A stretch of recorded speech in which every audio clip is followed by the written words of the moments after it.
Welcome back to another video. It's your boy Cape has Pauser, and I'm with my boy Steph, and we are doing another episode of That Gonna Talk. Today we're going to be previewing Arsenal's Champions League game against Sporting Lisbon or Sporting the Club Portugal. Steph, man, off the back of a nice win on the weekend against Forest, I just want to know how you feeling today. First of all, glad to be back in Premier League action. I'm glad to be back with a win. A win that we needed. We needed a win. We needed a performance. We spoke about it so much, and so much good came from that game. We allowed to see squad rotation, something we've talked about on this channel. The likes of Jorginho coming in, giving us quality even in for 45 minutes. Partey off the bench scoring a magnificent goal. Saka, Odegaard back together looking brilliant with Urian Timber, another player we've talked about on this channel. You see the side looking more fluid. Overall, Trossard comes into the team. Jesus, who we've been asking to get a start and a run in the team, comes in, plays pretty well.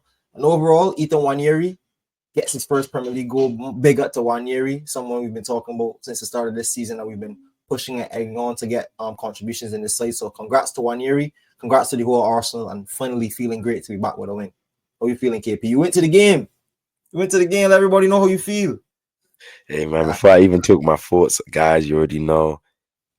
Steph recently just reached 1,000 subscribers on Gunner Street. I'm on the road to 1,000 subscribers. So hit that subscribe button to our channels, drop a like on this video, and comment down below your thoughts on anything we say in this video and your lineup thoughts. But yeah, man, I was at the game, managed to get a ticket. One of my boys patted me with a last minute ticket. Very nice gesture of him, I can't lie to you. But yeah, lovely game to go to, man. Obviously, he was excited.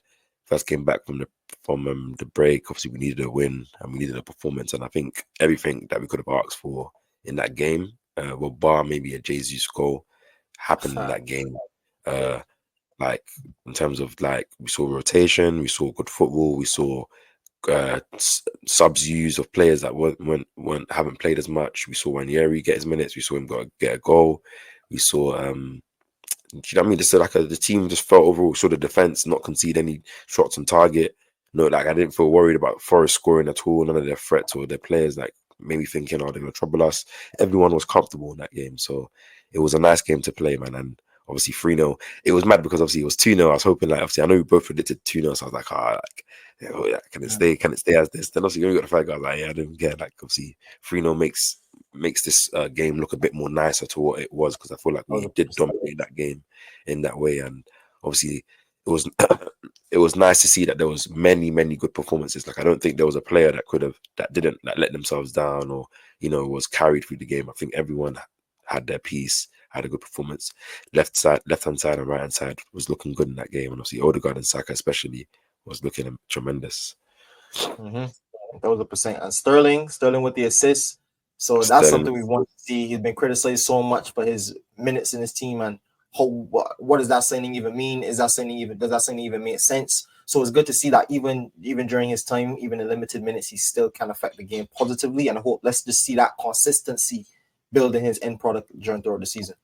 And there you go, man. Like it was nice to see. You know what I'm saying, like Mikel. Like I feel like Mikel got everything right that game, and like Jorginho got a yellow card, which wasn't a yellow card, but took him off at halftime, probably unwillingly, because I think Jorginho was having a game him. So I always say this: if I ever watch that guy play, it just makes me it's a joy to watch, man. He just looks like a guy that is more intelligent than everyone else on the pitch. Just controls and allows us to play our football. But yeah, brings on Partey.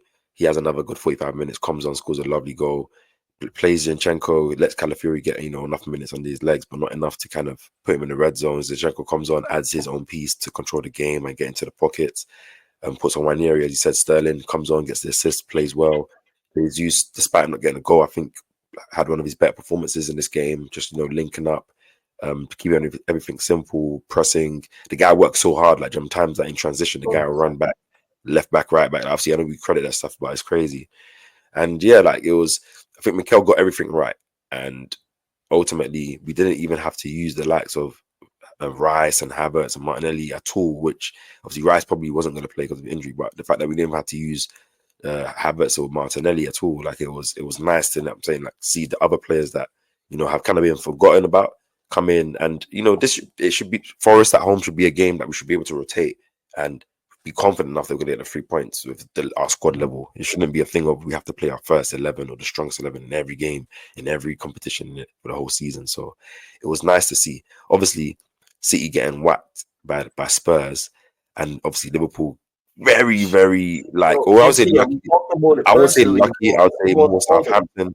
Southampton doing all they can to, give Liverpool the 3 points. But uh, it would have been a nice weekend. But it was still a nicer weekend. Obviously, they face each other next week, so we'll see how that game fares up. But yeah, man, as we talked about before the game in the preview, we wanted. I said 7 wins. We need to kind of go on a run now. So it was nice that you said that you wanted.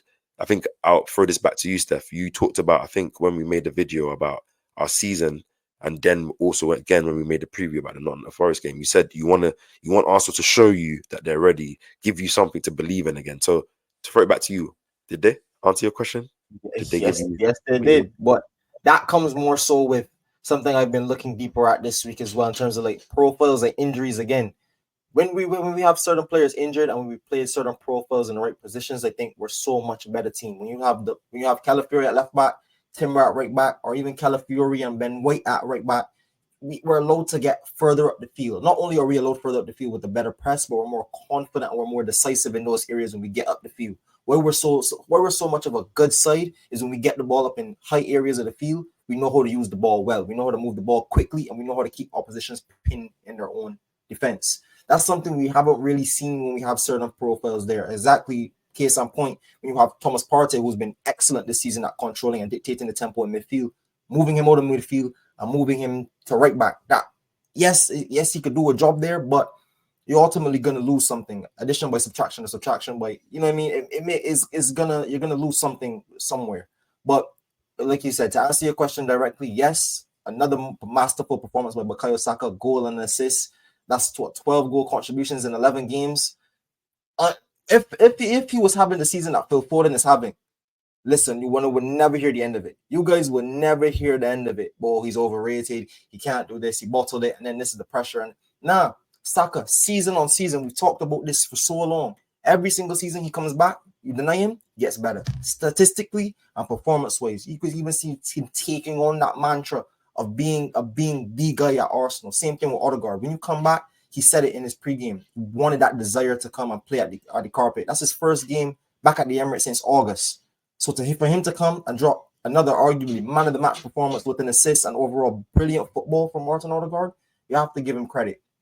And another one I want to give one last shout out to has to be Mikel Moreno. I want to big up that midfield because Mikel Moreno has had a lot of criticism in this since joining Arsenal. People have said, "Oh, he's not good enough based on 2 games or 1 game even."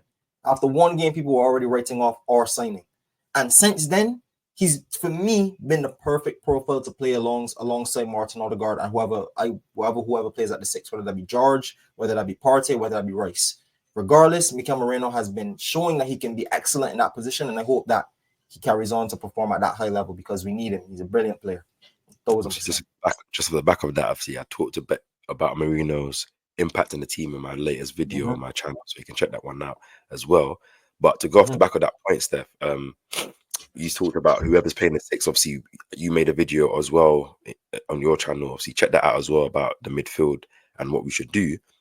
And obviously, ideally, we wanted to see Rice, obviously Odegaard and Marino. But now I think it's given me more confidence. The fact that we saw 245 minutes of, obviously Odegaard and Marino being, I guess, the mainstays, but the 6 changing without Rice. We saw Jorginho's iteration, which was lovely to see. We saw Partey's iteration, which was lovely to see.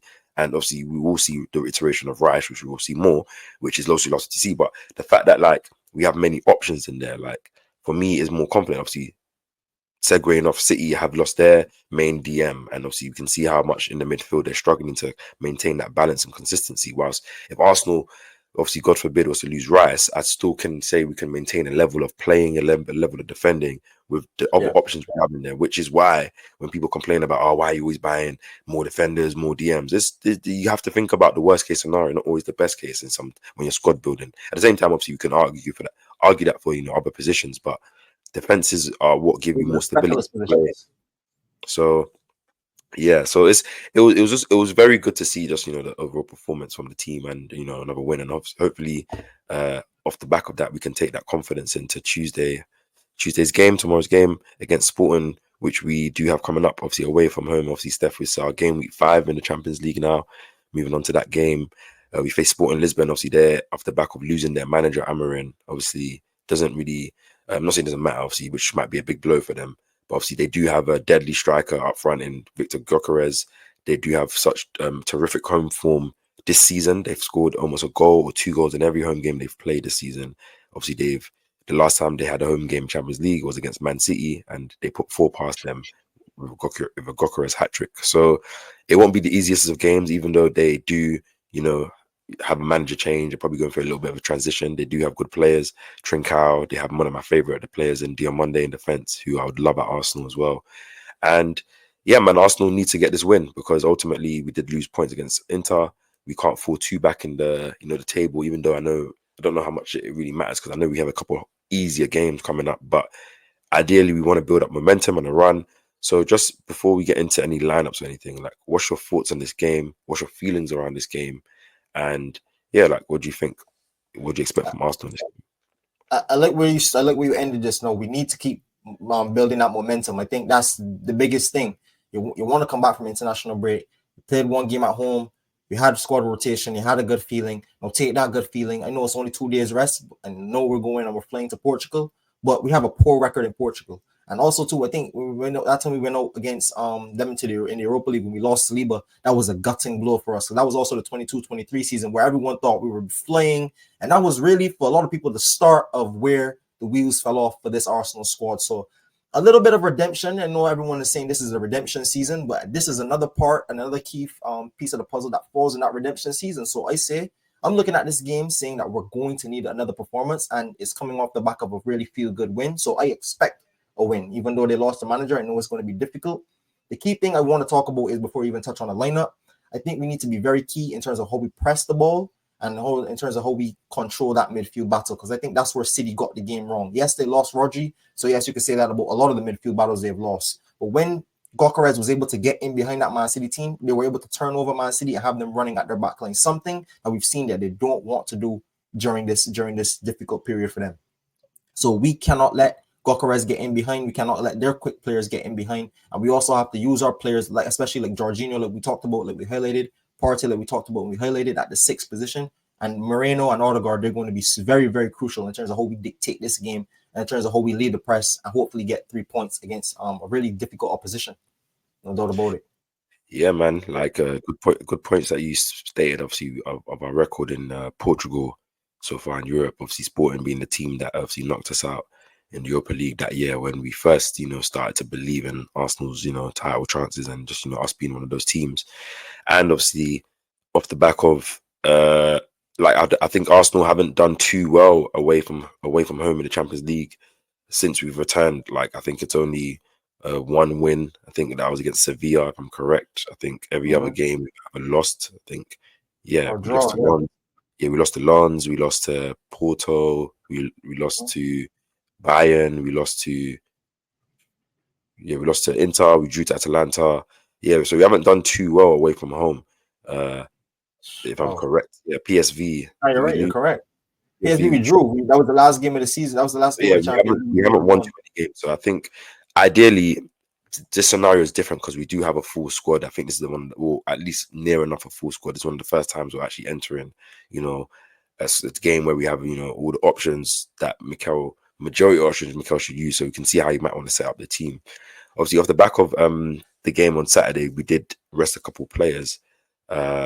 I think the Sporting game, to go to your point before we get into the lineup, you talked about City when they played them not having like the legs, or Rodri in the midfield, and then obviously in defence not having the physicality to match him when they did go over the high line. I think at least with Arsenal, where we saw the example of, we've seen times where Saliba or Gabriel have struggled against, the likes of Awani, that physicality, that physical kind of striker. Some not struggle, but sometimes they've given them a game. But I think the way they handled him on Saturday, and then when Chris Wood came on pause and handled him as well, I think it also like enabled me to know that they're ready for this battle against Gyökeres. Obviously, it's a bit different to Man City's players, which obviously I think all that Saturday's game against Spurs showed was that they're coming to the end of their cycle. Maybe they're not at the end, but their players are older compared to us, where a lot of our players are, just not even at their prime still. Talking about our defense, we're talking about our midfield. So there's a lot of legs in there. If I assume, and we'll get to line up, that Rice will come back into this team. So if he's in that team, we know that we can press up a bit higher, especially if Moreno's playing alongside him, because that's two guys that, can, tackle, can impose that. And I think Moreno did well in terms of in Rice's absence on Saturday, in being that player that, tackles a lot and brings that physical power that, Rice would normally bring in our press. I think he done that very well, just to make that point. But yeah, like I think Arsenal have the tools and Mikel's the tools to do it. I think he needs to show a bit of his growth and maturity in Europe as well to go away from home and get a result, especially against a tough side and in a scenario where we need to win. Obviously, if we draw, it's not going to be the worst thing, but I think we need to, for ourselves, we need to start to develop the habits of winning, the habits of imposing ourselves and letting Europe know. Like, I like the fact that no one's really talking about us anymore. Really, people are kind of written us off the title, or people are not really focusing on us, so they just kind of, good. I like the kind, when you just kind of hone in, focus on, let the noise kind of not be here, and we get back into it. But yeah, Steph, just transitioning. Let's get into the lineups for this game. I predict the lineup for this game. It will be interesting to see what we do, because obviously Mikel did make some rotations that I'm pretty sure was unexpected from everyone. I don't think anyone would have predicted the lineup that he played on Saturday.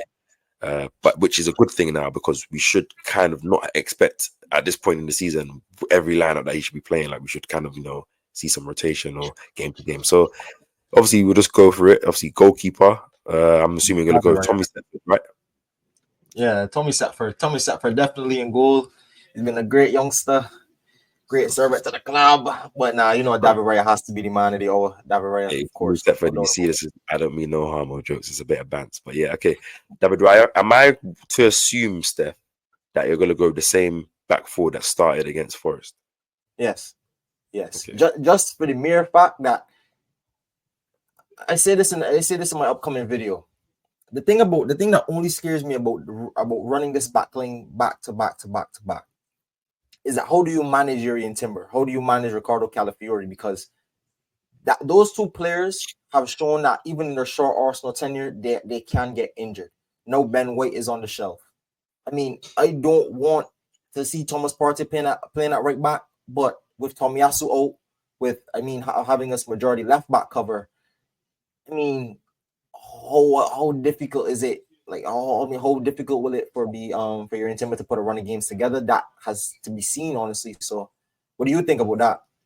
Yeah, I think it's a very good point. Very good point. Thank you for bringing it up. I think obviously with Ben White's injury being obviously long term, at least to the New Year's, and I think Mikel also, the way he talked about Tomiyasu gives me signs that it might even be longer than Ben White's one, because at least with Ben White's one, he kind of said months. With Tomiyasu's one, he said he's going to be out for a while, and those things are concerning. Obviously, I feel like Tomiyasu's body fully broke down at that Sporting game when Trincao turned him and he kind of, done his ACL and his groin at the same time. I think doing those two type of injuries in the same game at the same time, I think even if you want to recover back, like, you're always going to get niggles all around your body all the times, flare ups. So I feel sorry for Tomiyasu, because he's a quality player and his injuries have kind of ramaged him. But yeah, like, that gives us, obviously, it leaves us in a situation where we only have one active right back, which is a guy that just came off a fully ruptured ACL last season, where obviously he's probably, in my opinion, our best right back in the team in terms of technical ability. I'm not saying in terms of that defending a fool. Like, I'm not disrespecting Ben White, but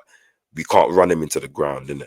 So I'm like, we're probably going to see a lot of party right back in certain games, and people are going to have to take it, because if Timber gets an injury for long term now, we're playing a season with no right back and a whole different type of style, and which is different. Or maybe Saliba goes right back or something, which we don't want to see. So I don't want to see Saliba. I'd rather Partey right back than Saliba. I think essentially for me, like, just to quickly make a note so we can get to the other positions, like, I think, so I want to see rotation. So for example, I want to see this lineup today. Obviously, there's how many week? Wednesday, Thursday, Friday, Saturday. There's a 4-day break between the next game, which obviously it's decent enough for Timber to play, but obviously that would be 3 games in a week. And I know we have Man United on, I think it's Tuesday or Wednesday next week, which is a game that I expect him to play.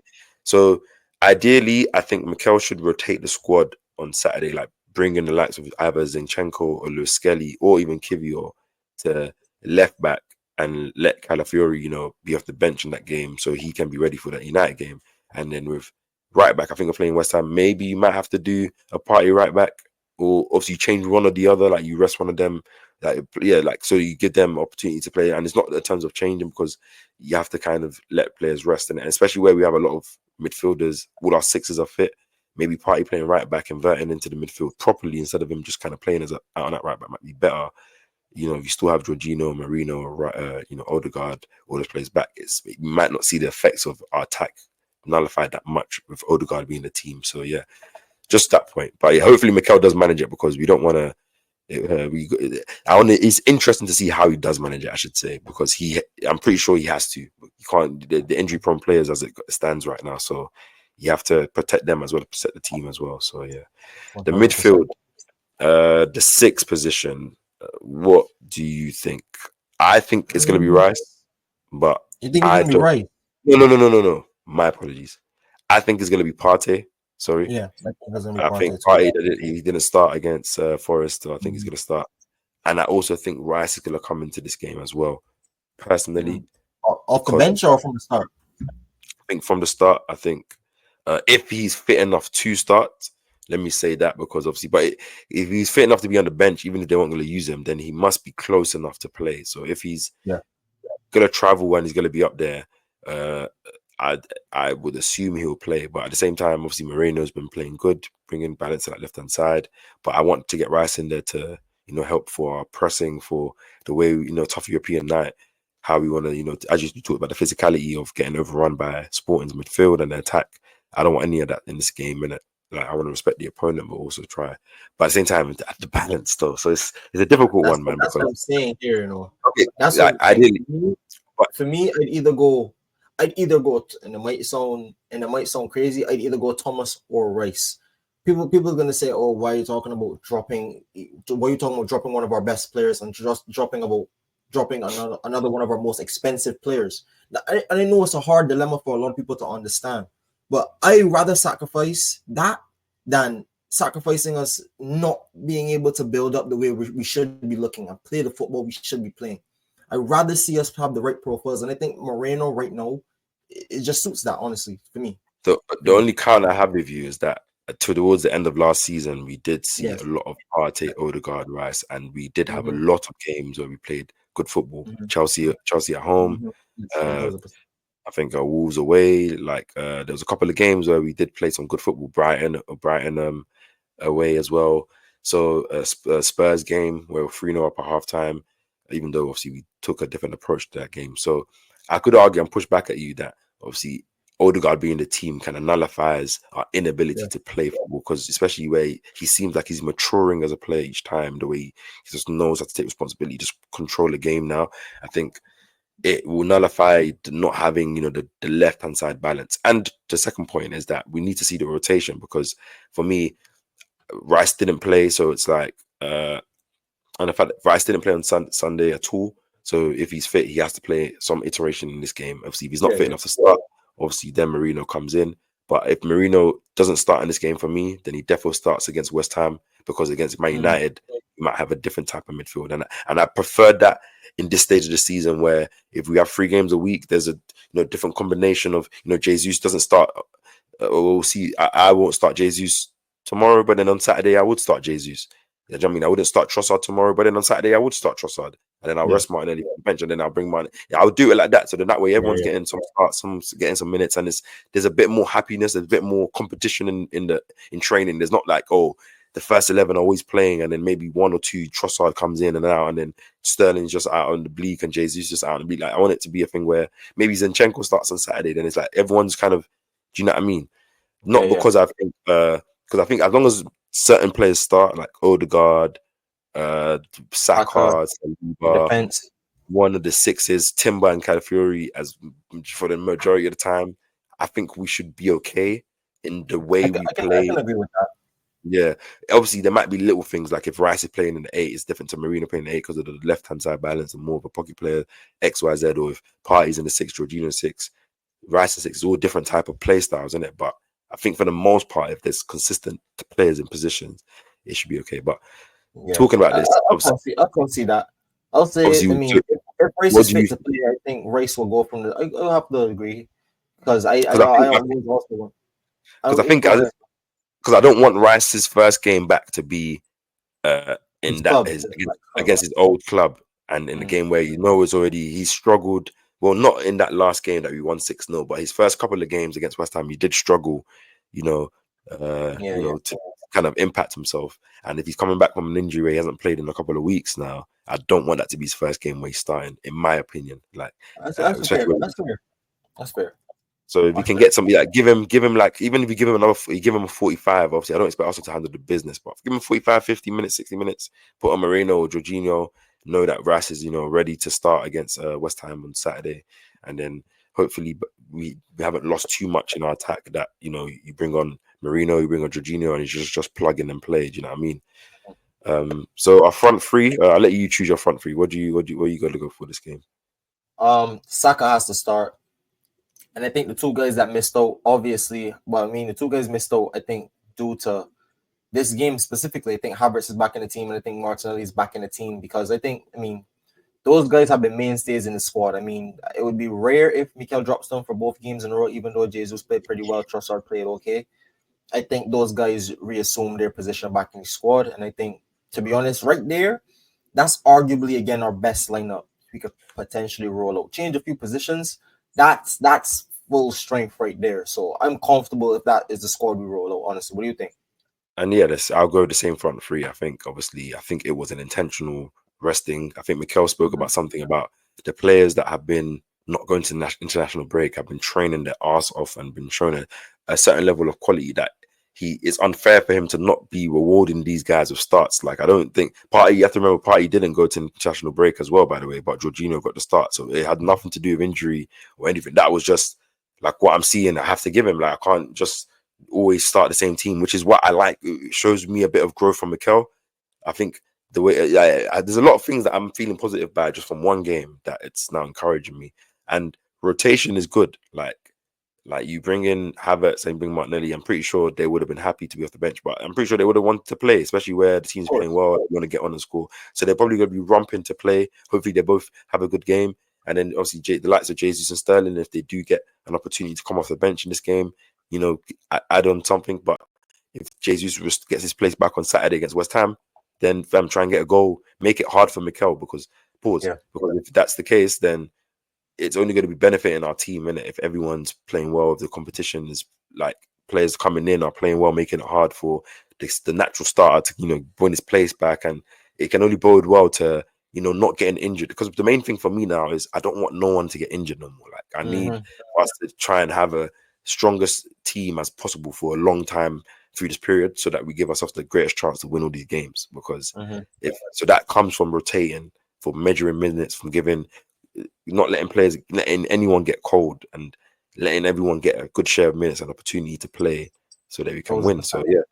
And just looking obviously this is our lineup. So that is that's David Raya, Timber, Saliba, Gabriel, Calafiori, right, Partey, Rice and Odegaard, obviously Saka, Havertz and Martinelli. And just quickly, Steph, your predictions for this game. I mean, I was gonna predict originally a different scoreline. I'll say this. I'll say 1-0 Arsenal. I think it's going to be a difficult game away from home. I think they're going to try to, even though they're going to try to prove a point, even though they lost Amarin, I think they're still going to try to play expansive football. I think they're still going to be at home. The fans are still going to be up for it. And then they're going to know that Arsenal have a poor record away from home in Europe over the last couple of games, over the last couple of years in Europe. So, I mean, they're definitely going to look to try to do us harm. But I think we'll overcome. I think it's going to be a strong defensive performance.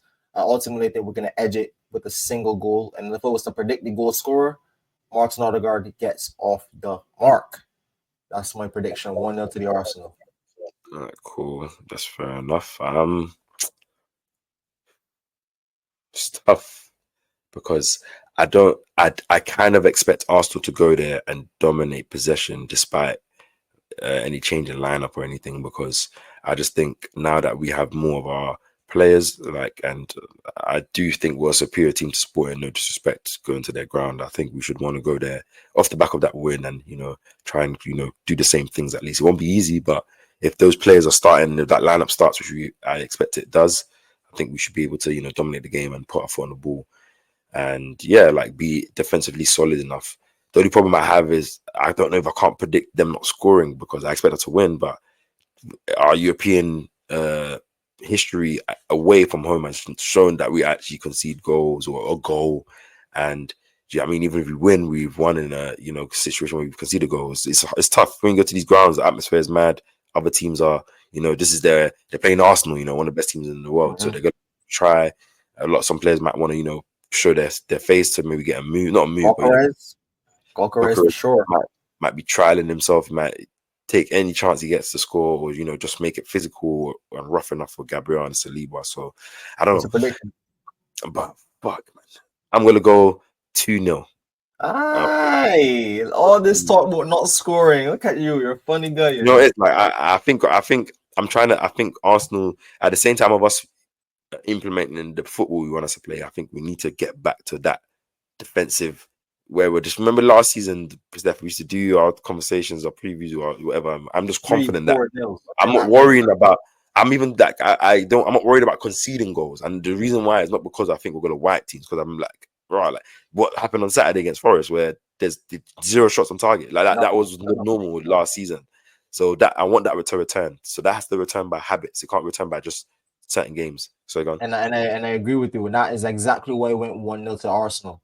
I was gonna lean on the fact that before that game, I think we were 6 games in the Premier League without a clean sheet. Back to winning ways with the clean sheet, 3-0 win. David Raya, to be honest, since he's came in, he looks like he loves a clean sheet. Same thing with Saliba and Gabriel. So they're itching, especially at times last season where they should have had clean sheets and they lost into silly goals. I think this is the time where not only the attack puts on a run and scores goals, but the defense goes on a run and shows, yes, we're still the same defense. We're still the same defense. Everyone was hyping up and talking about me in terms of talking about me. Saliba and Gabriel are still the world-class center backs we talk about. And we're that team still. I think all around, we're going to need a strong performance. And I think that starts from the defense. And then that's where we're edge it in attack.